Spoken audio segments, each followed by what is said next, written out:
তো দেখো আজকে সন্ধ্যাবেলায় তো ঘুরতে বেরিয়েছিলাম, মানে প্রায়ই বেরোই, সেরকম আজকে ঘুরতে বেরিয়েছিলাম। তো হঠাৎই প্ল্যানিং হলো, বাবু মোবাইল কিনবে করছিল, তো একটা নতুন দোকান ওপেনিং হয়েছে, সেই দোকানেই আমরা আজকে গেছিলাম।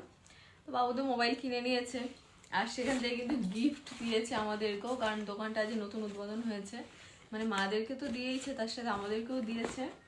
তো আর আদি কি কিনেছে দেখো, তোমাদের দেখায়। এই যে আদি গাড়ি কিনেছে। আর এবার তোমাদের দেখায় গিফট আমাদের কি দিল।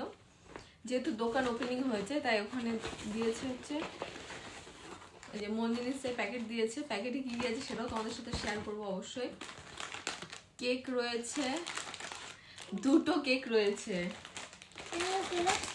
নিমকি রয়েছে সবই মন জিনিসের, আর তার সাথে ফুটিও ছিল, ওটা অলরেডি আদি খুলে খেয়ে নিয়েছে। গিফট পেতে সবারই মোটামুটি ভালোই লাগে, ভালো লাগে না এরকমটা না, যেহেতু নতুন দোকান ওপেন হয়েছে সেখান থেকে